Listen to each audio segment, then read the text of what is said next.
So every once in a while, don't you say to yourself, God, I wish the jailers could become the jailed. Well, even if you don't, I do. And my first nominee, Manhattan District Attorney Cyrus Vance Jr.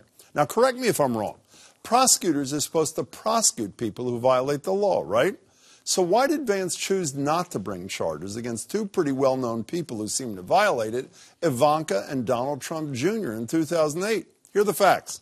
To convince potential investors that Trump's Soho, which, by the way, was not in Soho, was desirable, they said they had sold 60% of the condos, rather than the just 15% that they had sold.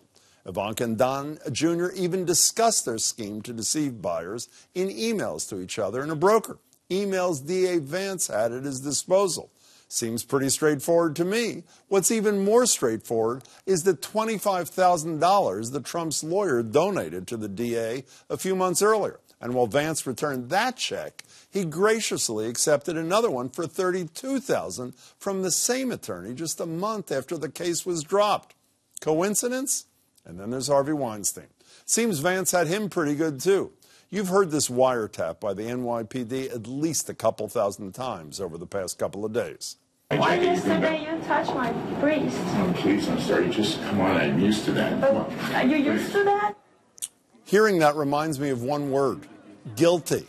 But not to Mr. Vance, who again coincidentally received a $10,000 donation from Weinstein's lawyer just a few months after he dropped that case, allowing Weinstein to prey on other young women for years. Now, you know I am nothing if not fair. And in fairness, DA Vance does indict some people, like the Sung family, who we met in a brilliant Frontline PBS piece, Abacus Small Enough to Jail.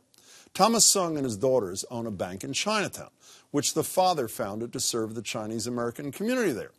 Abacus Federal Savings was the 2,651st biggest bank in America at the time.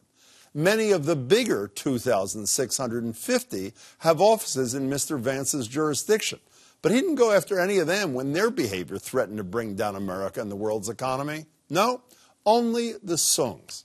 Their lawyers donated nothing to Mr. Vance's campaign. The family did spend millions of dollars in years to defend themselves against Vance and his team of lawyers. The Sungs won, not guilty, said the jury. So I'd say Mr. Vance has worked long and hard to prove that old adage that in the halls of justice, the only justice is in the halls. And by the way, Vance is running for re-election on November 7th, unopposed.